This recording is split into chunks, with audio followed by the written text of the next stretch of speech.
शांति। ओम शांति। ओम शांति।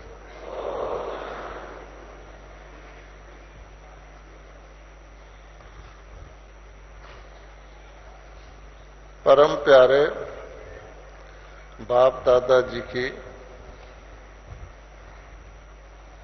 अलौकिक संतानों, ईश्वरीय कुल के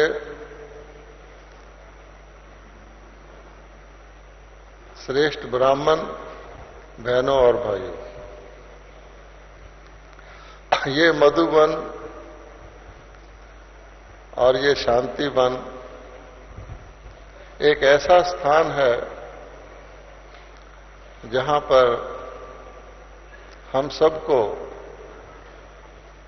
एक विशाल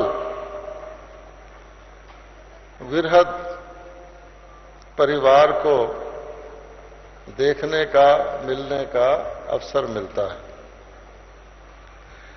ये भी कोई छोटी बात नहीं है, क्योंकि ऐसा परिवार सबसे छोटा भी है और सबसे बड़ा भी है। ऐसा परिवार ना तो सारे कल्प में कभी हुआ है किसी का और ना कभी होगा। छोटा इसलिए है कि इसके अंदर बहुत थोड़े से रिश्ते हैं। क्या? माता पिता भाई बहनों का छोटा सा परिवार है।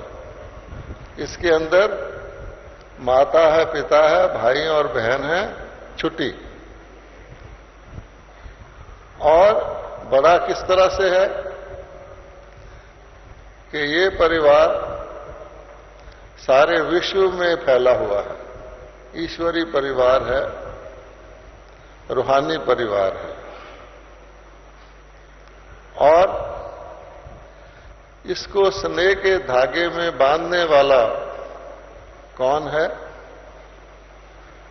इतनी बड़ी माला में पिरोने वाला कौन है? स्वयं परमपिता परमात्मा है।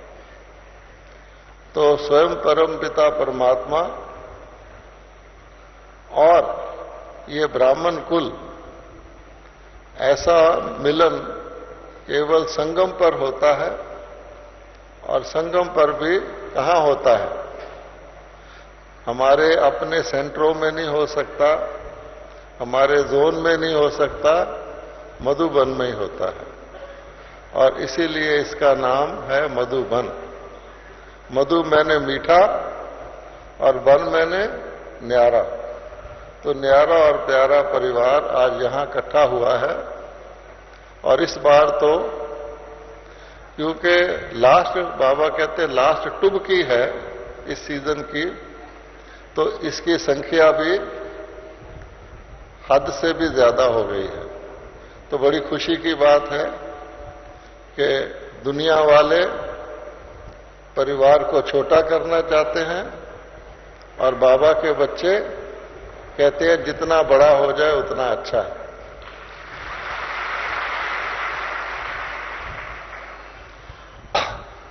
हम आपस में किसी न किसी विषय पर तो चर्चा करते ही हैं।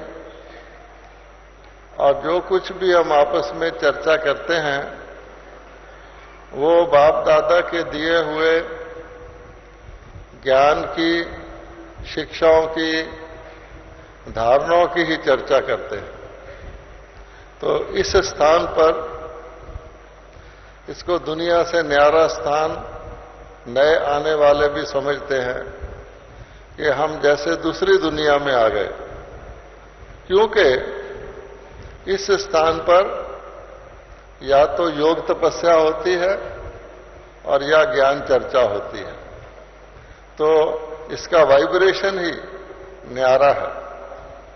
इसीलिए कहा जाता है कि मधुबन में जो कुछ अनुभव होता है वो बाहर जाके कोई वर्णन करे तो कर नहीं सकता।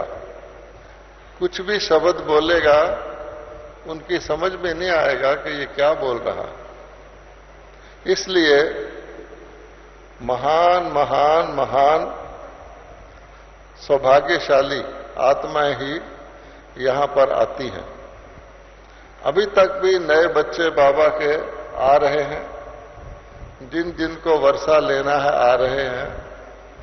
तो सबसे पहले जो इस विशाल डायमंड हॉल में इस कल्प में पहली बार आए हैं, वो अपना दायां हाथ उठाओ।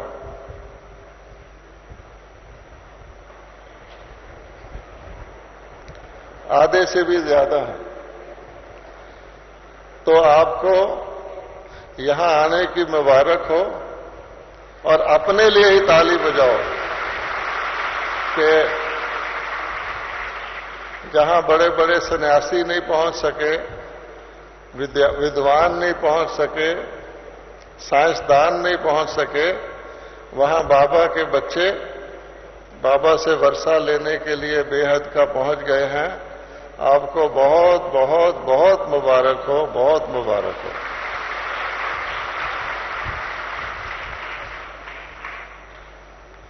आज हम इस बात पे चर्चा करेंगे कि जीवन के अंदर हर प्राणी क्या चाहता है और जो वो चाहता है, जितना वो चाहता है, उसको वो उतनी प्राप्ति होने की तसल्ली क्यों नहीं है। और इसी विषय को नाम दिया गया है कर्मों की गति। आज दुनिया में अनेक कानून, कायदे, लॉज बनते हैं। इतने कानून बनते हैं, इतने कानून बनते हैं दुनिया को ठीक करने के लिए कि लोग राइट कर्म करें।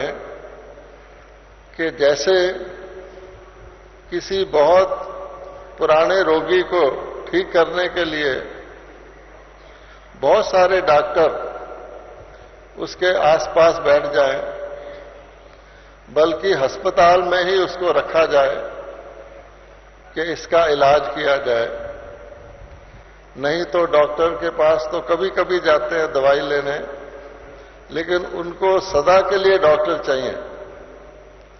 तो सारे विश्व में, हर देश में एक परमानेंट ऐसी व्यवस्था की गई है जिसका सुबह से शाम तक एक ही काम है। क्या? कानून बनाते जाओ और कानून बनाते जाओ और कानून बनाते जाओ, नए नए कानून बनाते जाओ, ताकि दुनिया में सब ठीक कर्म करें, कोई गलत कर्म ना करे। हर देश में पार्लियामेंट, असेंबली, जिसका काम है कानून बनाते जाना, बनाते जाना, बनाते जाना। मैं खुद भी वकील हूं। आप किसी वकील से पूछ लो कि तुम्हें सारे कानूनों का पता है जो बन रहे हैं या बन चुके हैं। वो कहेगा कि किताबें मैं सब रखता हूं, कोई केस आ जाता उस वक्त पढ़ लेता हूं, इतने कानून कौन याद रखेगा। और समाज की हालत क्या है, जिसको कहा जाता है मर्ज बढ़ता गया जूं जूं दवा की, कि जितने कानून बढ़ते जा रहे हैं उतना गैर कानूनी कार्रवाई भी बढ़ती जा रही है। इसलिए कर्मों की गति का ज्ञान और भी ज्यादा है, बहुत सहज, आसान, लेकिन बहुत परम आवश्यक है। सारा विश्व, मानव समाज केवल एक कानून से चलता है, छोटा सा कानून,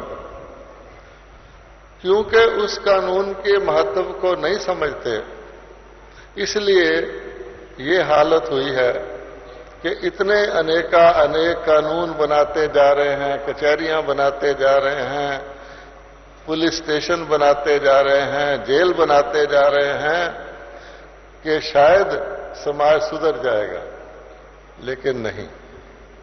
और जब इस कानून को जानते थे और इस पर चलते थे तो हर एक का जीवन सुखी था, समाज भी सुखी था, और थाना, कचहरी, जेल इसका नामो निशान नहीं था। इसलिए बाबा के बच्चे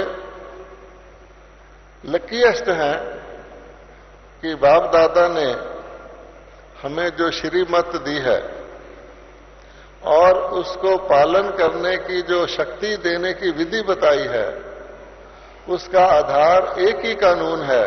सारे ज्ञान का सार क्या है? जो करेगा सो पाएगा। इसलिए हमारा किसी से कंपटीशन नहीं है। हम हर एक आत्मा जो करेगी उसको उसका फल मिलना अवश्यम भावी है। उसका फल ना कोई दूसरा ले सकता है, ना कोई उससे छीन सकता है। कितनी तसल्ली की बात है कि मैं करूंगा तो मुझे अवश्य मिलेगा। जो करेगा सो पाएगा, जैसा करेगा वैसा पाएगा, जितना करेगा उतना पाएगा। ये है कर्म का एक ही नियम, as you sow shall you reap. बस, बोया पेड़ बबूल का आम कहां से खाए, ये ओरिजिनल एक नियम है। अब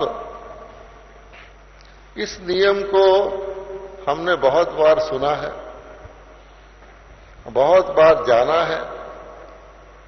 अनेक मुरलियों में इसकी व्याख्या आई है। कर्म कितनी प्रकार के होते हैं, कब कैसे कर्म होते हैं, कर्मों की गुह्यता क्या है, ये सब हमको समय प्रति समय समझाया जाता रहा। फिर भी क्या कारण है? दुनिया वालों को तो छोड़ दो, फिर भी क्या कारण है कि ऐसी कौन सी बात है कि सब कुछ जानते, बूझते, समझते, सुनते, दूसरे को सुनाते, फिर भी हम धोखे में आ जाते हैं, दुख देते हैं दूसरे को, घबरा जाते हैं। तो बाबा ने कहा हुआ है कि जो गहराई में नहीं जाता वो घबराता है। जिन खोजा तिन पाया, गहरे पानी बैठ। किसी चीज को अच्छी तरह से ना समझेंगे तो उसको कोशिश करेंगे करने की और सफलता नहीं मिलेगी तो घबराहट पैदा हो जाएगी। अच्छा, और बाबा कहते हैं धोखा कौन खाता है? धोखा कौन खाता है? जिसने उस बात को कुछ ना कुछ समझने में कहीं ना कहीं एक आध दरवाजा उसका खुला है, इसलिए धोखा खाता है, इसलिए दुखी होता है। तो जबकि बाबा ने हमें कहा कि आपके लिए मैं वह दुनिया बना रहा हूं जहां दुख का, अशांति का नाम निशान नहीं है, सदा सुख और शांति है, अति इंद्रिय सुख है, तो बाबा के बच्चों को तो कम से कम उसकी अनुभूति होनी चाहिए और अभी होनी चाहिए।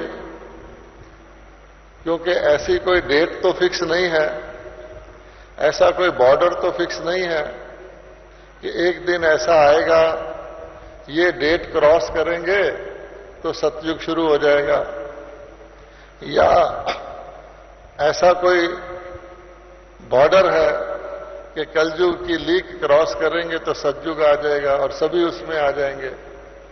इसलिए इस कर्मों की गति को जानकर, उसका अनुभव करके और अनुभव करने में जो शिक्षा मिलती है, जो हमें उसमें लेसन मिलता है, उसको लेते रहेंगे तो तरक्की को पाते रहेंगे। हमारी मम्मा का एक पक्का स्लोगन था। वो क्या था कि किसी भी गलती को रिपीट नहीं करना, क्योंकि गलती तो होगी। जब आगे बढ़ेंगे तो माया उसी रूप में तो नहीं आएगी जिसमें पहले आई थी, उसको तो हमने पहचान लिया है। जैसे स्टूडेंट की परीक्षा होती है तो अगले वर्ष में नई क्लास के नए पेपर आते हैं, उसके अगले वर्ष में फिर नई क्लास के और भी नए पेपर आते हैं। तो हमारी अंत तक पढ़ाई जब तक चलती है, जब तक हम कर्मातीत नहीं बनते, तो माया के सूक्ष्म से सूक्ष्म रूप आते रहेंगे। लेकिन जिस रूप को हम जान चुके हैं, जिससे एक बार धोखा खा चुके हैं, उससे दोबारा धोखा नहीं खाना, ये हमको ध्यान रखना है। इसलिए परीक्षा से घबराना भी नहीं, क्योंकि परीक्षा होगी तो हम अगली क्लास में जाएंगे। जब तक ये हमारा शरीर है, परीक्षा आती रहेगी। इसलिए कभी ये नहीं समझना है कि हम मायापुरुष हो गए हैं, कि हम अब किसी से धोखा नहीं खा सकते। ये भी एक बहुत बड़ा धोखा है, क्योंकि ऐसा सोचा तो सावधानी हटी और दुर्घटना घटी। कहा जाता है ना, सावधानी हटी दुर्घटना घटी। जिस दिन हमने ये समझ लिया कि हमको पूरा ज्ञान हो गया, अब हमें ज्ञान की कोई जरूरत नहीं है, अब तो हमें दूसरों को ज्ञान सुनाना है, और लापरवाह हो गए, गफलत में आ गए, अपने अस्त्र शस्त्रों को किनारे कर दिया, तो समझ लो कि कुछ होने वाला है। इसलिए सैनिक का जैसे योद्धा होता है, उसका काम सदा सावधान रहना है। बाबा ने वैसे कहा है कि आपको योद्धा रूप से क्रॉस करके अब मुरलीधर रूप बनना है, नाचने वाले बनना है, और उस अवस्था को बढ़ाना है और योद्धा की अवस्था को खत्म करना है। लेकिन तब जब हम अच्छी तरह से अपने आप को विजयी महसूस करें। इसलिए अब आप देखिए कि क्या क्या अनुभव हम लोग करते हैं। पहली बात तो ये, राइट और रॉन्ग, गलत और ठीक। आप कहेंगे कि ज्ञान का तो अर्थ ही ये है कि गलत को गलत कहना और ठीक को ठीक कहना, इसी को तो ज्ञान कहते हैं। ये तो बात ठीक है, परंतु धोखा कैसे होता है? अगर आप किसी किसान से, अनपढ़ किसान से पूछें कि भाई सूर्य धरती के इर्द गिर्द घूमता है या धरती सूर्य के इर्द गिर्द घूमती है, तो क्या जवाब देगा? वो कहेगा जी मैं तो धरती पर खड़ा हूं, खेत में खड़ा हूं, सुबह सूर्य इधर से निकला था, अभी दोपहर में मेरे ऊपर है, शाम को इधर चले जाएगा, डूब जाएगा, धरती तो खड़ी है, सूर्य घूम रहा है। ठीक है? और असलियत क्या है? जो एलिमेंट्री ज्योग्राफी जानता है वो समझता है इसका उल्टा है? सूर्य खड़ा है, धरती घूम रही है, तो धोखा हो गया। इसी प्रकार से जब हम ये कहते हैं देखो ये गलती कर रहा है, ये झूठ बोल रहा है, ये एक विघ्न रूप है और मेरी अशांति का कारण, मेरे दुख का कारण ये है। हम कहते हैं कि नहीं कहते, मुझे गुस्सा नहीं आता, इसने बात ही ऐसी की मुझे गुस्सा दिला दिया। कहते हैं कि नहीं कहते? अच्छा, मेरी इतनी शांति से मैं रह रहा था, ये व्यक्ति मेरे कमरे में पता नहीं किसने भेज दिया है, मेरी तो नींद खराब कर दी। ये देखो, ये व्यक्ति लाइन में आके सबसे आगे घुस गया है, ये ज्ञानी है। अच्छा, ये देखो बाथरूम में घुस गया है, निकलता ही नहीं है। जो भी है, छोटी छोटी परिस्थितियां, परंतु या दूसरे को देखकर ये ऐसा करते हैं, ये ऐसा करते हैं, ऐसा होना चाहिए, ऐसा नहीं होना चाहिए, ये सब हम कहते हैं। अच्छा, फिर ये तो हुई दूसरों के लिए, लेकिन अपने लिए क्या कहते हैं कि मेरे दुख अशांति का कारण, मेरी उन्नति ना होने का कारण दूसरे हैं। ये ऐसी आत्मा है, ये तो देख ही नहीं सकती कि मेरी उन्नति हो। इसने तो ये सोचा हुआ कि इसको आगे बढ़ने ही नहीं देना किसी तरह से। ऐसे ऐसे हम बोल भी देते हैं। या किसी का व्यवहार देखते हैं, इसने तो कभी नहीं सुधरना, अब तक नहीं सुधरा, अब क्या सुधरेगा। और किसी को देखा तो उसकी सारी गलत बातें जो किसी से सुनी है वो सामने आ जाएंगे। किसी को देखा, उसकी एक भी अच्छी बात सामने नहीं आएगी, सारा सफेद ड्रेस सामने नहीं आएगा, उसमें जो 3-4 काले स्याही के दाग हैं वो दिखेंगे। देखा, ये है। अब हमें देखना है, अगर हम कर्मों की गति को जानते हैं और ये भी जानते हैं जो करेगा सो पाएगा। अगर उसके काले दाग लगे हुए हैं तो मेरी शर्ट पे तो नहीं लगे हुए, वो बेचारे को उसका ख्याल करना है। किंतु हम क्या करते हैं कि जिसको बाबा कहता है अवगुण और पर चिंतन, तो हमारा स्लोगन क्या है? पर चिंतन किस चीज की जड़ है? पतन की जड़ है।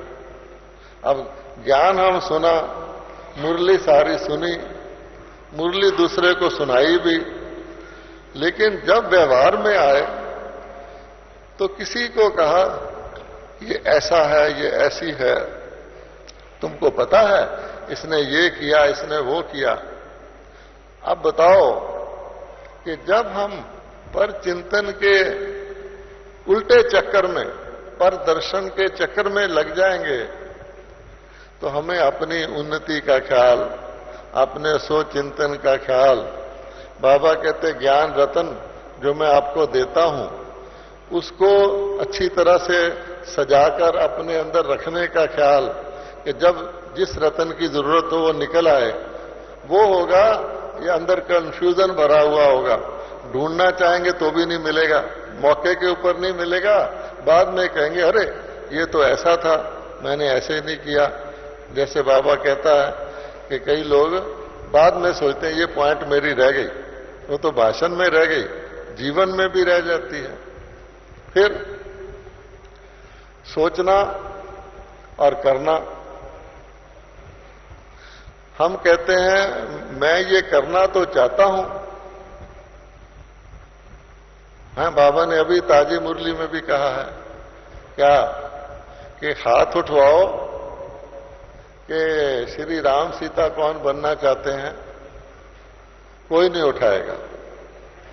श्री लक्ष्मी नारायण कौन बनना चाहते हैं, चाहते हैं, सब उठाएंगे, हम चाहते हैं। अच्छा, ठीक है। अच्छा, अब फिर लक्ष्मी नारायण बनने के लिए जो दिनचर्या है कि अमृत वेले उठकर बाबा के साथ मुलाकात करना है, उसमें हाजिरी पूछो, एक्टिव हाजिरी पूछो तो कहेंगे जी करना तो चाहते हैं पर होता नहीं है। ठीक है, अच्छा, फिर व्यर्थ संकल्प नहीं चलाने, तो कहेंगे जी चाहते तो हैं कि व्यर्थ संकल्प ना चले, लेकिन सदा ऐसा नहीं होता, चल जाते हैं। अच्छा, तो फिर क्या हुआ? सोचा कुछ, हुआ कुछ, तो दिल शिकस्त होगा या दिल खुश होगा? जिस व्यक्ति का जो कार्य होता है, अगर उसको कुशलता पूर्वक करता है तो उसकी खुशी बढ़ती, जो भी किसी का कार्य है। और अगर उस कार्य को नहीं कर पाता तो निराशा होगी। तो अब देखिए कि राज किसका है। बाबा ने कहा माया शब्द को तो बदनाम ना करो, माया किसी व्यक्ति का नाम नहीं है। लेकिन ये तो फैक्ट है कि कलयुग फैला हुआ है, ये युग कलयुग है। अच्छा, अब कलयुग ही हमको धोखा दे जाता है कि बाबा ने अच्छी तरह समझाया है कि इस समय घोर कलयुग है, मैंने तुमको बचा करके संगम युग तैयार किया है और तुम हमेशा संगम युग में रहना, खिसक कर कलयुग की तरफ नहीं चले जाना।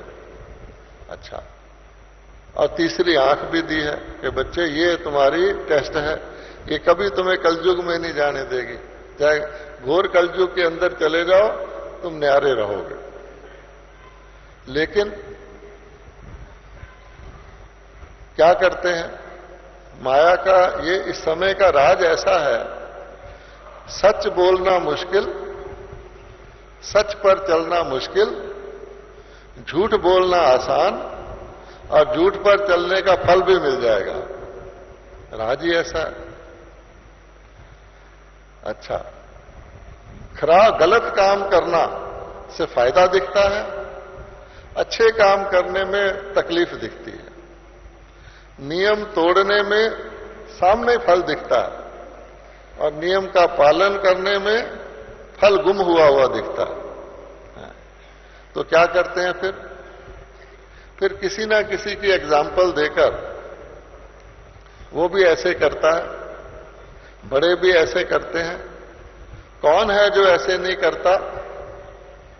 भगवान के घर में भी ऐसा होता है, चलो जिसके स्टूडेंट हैं, जिसको लाइफ, उसका भी नाम साथ जोड़ देते हैं। अच्छा, करने वाले दूसरे, लेकिन अपने को बचाने के लिए। तो नतीजा क्या होता है कि मैं राइट हूं और बाकी रॉन्ग है। या फिर मेरे दुख का कारण यह है,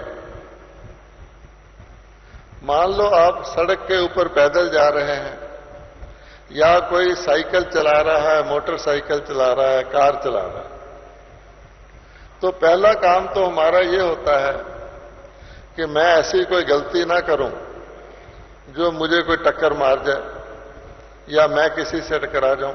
ठीक है? अच्छा, मैं अपने आप को तो, अपनी गलती को तो बचाता ही हूं कि मैं ठीक तरह से चलूं, ठीक तरह से चलाऊं, ठीक रास्ते पर रहूं, टक्कर से बचूं। मुझे अपने आप का बचाव करना।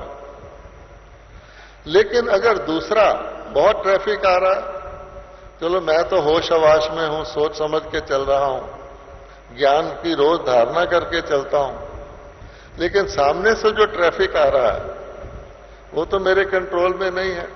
किसी का ब्रेक लूज है, किसी ने शराब पी हुई है, किसी का कुछ है, होश उधर चला गया है, वो भी तो मुझे टक्कर मार सकता है ना। तो क्या मैं उसको मारने देता हूं कि मुझे टक्कर मार दो, फिर मैं कहूंगा गलती बता किसकी है, तेरी है या मेरी है? अच्छा, गलती देखनी है, राइट देखना है, रॉन्ग देखना है या बचाव करना है? तो हम यही करते हैं कि दूसरा ऐसे ऐसे आ रहा है तो पहले से ही बचाव करते हैं, ना कि टकराव करते हैं। और यहां पर हम कहते हैं मैं राइट हूं ना, और दूसरों के पास जाएंगे, सीनियर के पास, मैं राइट हूं, मेरी राइट बात भी नहीं देखो मानते, और वो रॉन्ग है, उसकी सब बात मान रहे हैं। सारा मामला खत्म, सारा कर्म का ज्ञान, ध्यान सब खत्म, पर चिंतन खत्म। तो नतीजा क्या होता है कि जो हम प्राप्त करना चाहते हैं ईश्वर परमपिता परमात्मा से प्राप्त करना चाहते हैं, और जो उन्होंने हमें इतने टाइटल दिए हैं, इतने वरदान दिए हैं कि अगर आप उसकी याद ही करना शुरू कर दें तो दुनिया के किसी व्यक्ति को इतने टाइटल वरदान ऑर्डिनरी गवर्नमेंटों ने भी नहीं दिए हुए। मास्टर सर्वशक्तिवान, विश्व कल्याणकारी, त्रिकालदर्शी हैं, और एक टाइटल को सोचो तो एक सेकंड में आपके अंदर वो शक्ति आ जाती है। लेकिन वो सारे किनारे रख के हम पता नहीं कहां लौकिकता में फंस जाते हैं, छोटी बात में फंस जाते हैं, राइट रॉन्ग में फंस जाते हैं, लिमिट में आ जाते हैं। बहुत लिमिटेड सी चीज के लिए, बिल्कुल पाई पैसे की चीज के लिए हम अपने अधिकार बताने शुरू कर देते हैं। इसलिए बाबा कहता है कि कर्मों की गति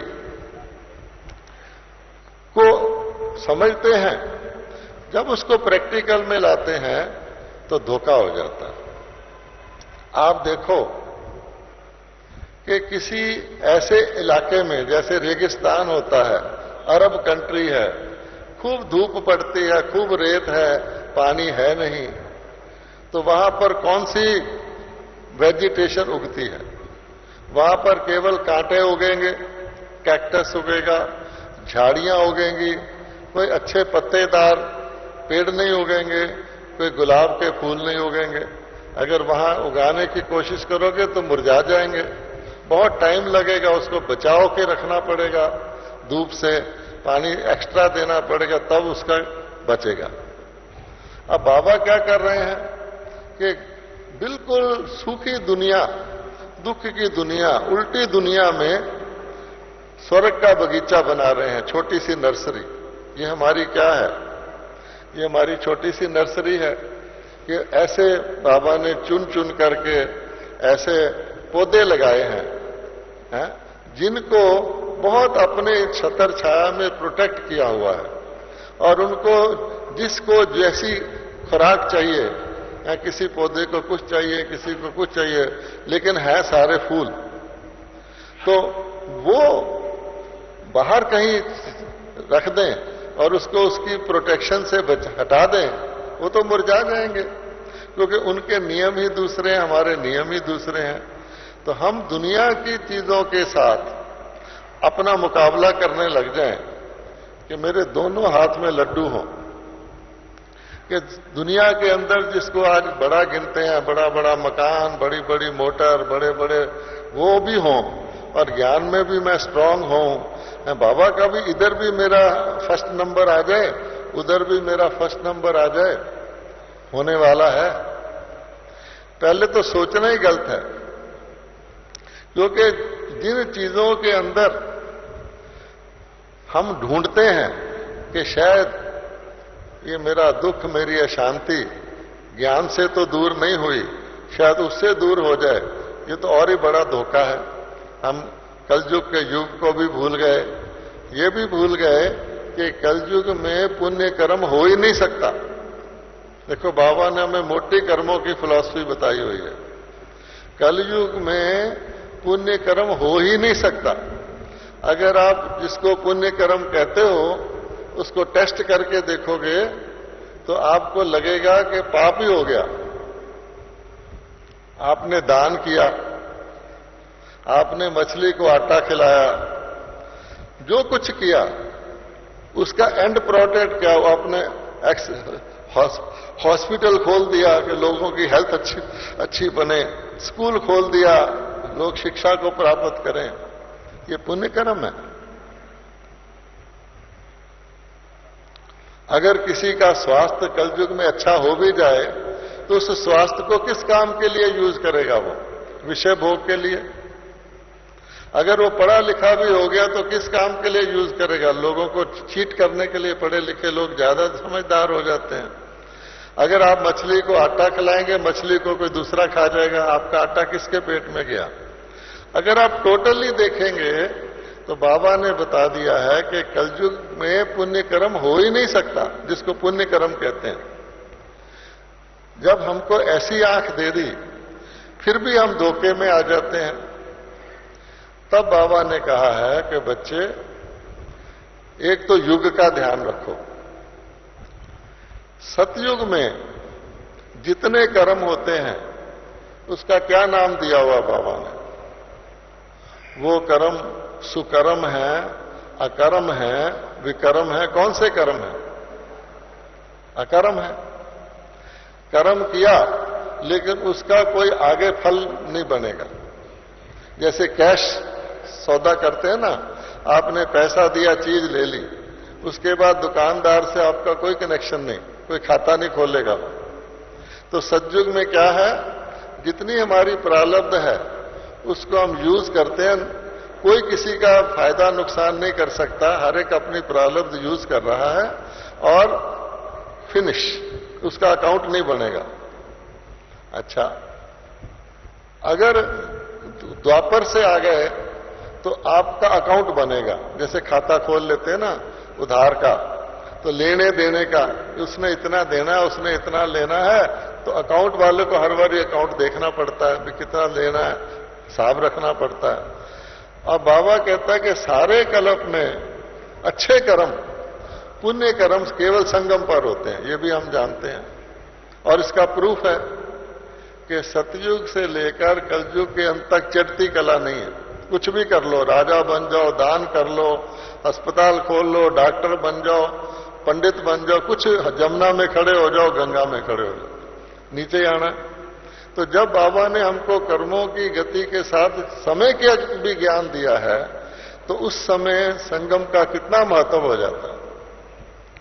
एक ही ऐसा समय है जबकि हम पुण्य कर्म कर सकते हैं, केवल एक ही समय है जिसमें हम चढ़ती कला में जा सकते हैं, जितनी मर्जी कमाई कर सकते हैं, क्योंकि करवाने वाला वो है। श्रेष्ठ कर्म भी कई तरह के होते हैं। छोटा सा श्रेष्ठ कर्म, एक ऐसा श्रेष्ठ कर्म जिससे बहुत सारे श्रेष्ठ कर्म आगे हो जाएं। तो बाबा कहते हैं कि इस समय का हमको ये ध्यान देना है।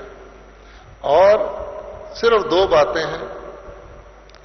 एक मोटी बात तो बाबा ने बताई है कि अगर हम विकर्मों से, खाते से, उल्टे खाते से, हिसाब किताब जोड़ने से बचना चाहते हैं, तो एक मोटा असूल ये है कि सुबह से शाम तक देख लो, आत्मा रूप में मैंने क्या कर्म किए और आत्मा को भूलकर क्या किए। जो ही आपने आत्मा को भूला, बॉडी वाली मैं में आए, चाहे आप जोन इंचार्ज हो, चाहे आप ब्रह्मा कुमार हो, चाहे आप संसार में बड़े कुछ भी है, जो ही बॉडी में आए आप लिमिट में आ जाएंगे, आपके कर्म विकर्म जरूर बनेंगे। बॉडी में किया हुआ कोई भी कर्म ना अकर्म बन सकता है, ना सुकर्म बन सकता। ठीक है, मोटा असूल हो गया। तो हमें सारा दिन क्या करना चाहिए? आत्मा बनने के लिए शिव बाबा को याद करना जरूरी है।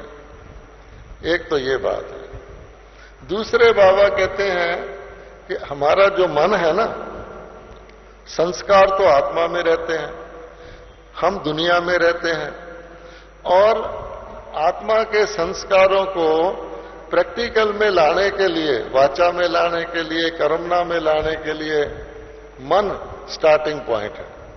और सब जानते हैं, बाबा ने मन मना भाव कहा हुआ है। अब इस मन के अंदर,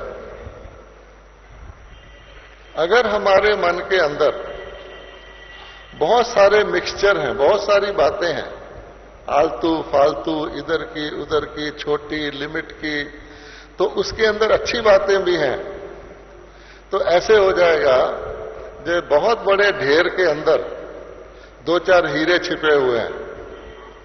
आपकी अंगूठी उसमें गिरी पड़ी है, कुछ और जेवर गिरे पड़े हैं, आपको ढूंढ रहे हैं, तो आपको कितना इधर उधर करके मिट्टी खोज के उसको ढूंढना पड़ेगा। इसलिए अपने मन के अंदर, आजकल बाबा यही प्रैक्टिस करवाते हैं कि मन के अंदर अगर हमने मनसा और कर्मना को बराबर करना है, जो हम चाहते हैं वो हो जाए, उसको बराबर करना है, तो पहली बात यह है कि मन के अंदर थोड़े से थोड़े संकल्प होने चाहिए। आप देख लो, कोई भी नेगेटिव या गलत काम, चाहे वो क्रोध के वश हो या ईर्ष्या के वश हो या अभिमान के वश हो या चतुराई के वश हो, अपनी बुद्धि के अभिमान के वश हो, उसकी स्पीड बहुत तेज होती है। एक संकल्प किया, वो इतना पावरफुल होता है माया का संकल्प, आपको सोने भी नहीं देगा। आप देख लो, आप किसी से ईर्ष्या कर लो, मान लो आपने यही सोच लिया इस भाई को फुल कमरा मिल गया है, अब मेरे साथ 6 भाई रख दिए।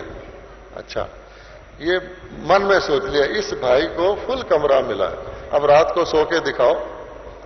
आपको वक्त में कहेंगे बाबा को याद करके सो जाओ, सारे अपने सरेंडर कर दो, नहीं, आपको फिर कहेगा कि इस भाई को फुल कमरा मिल गया।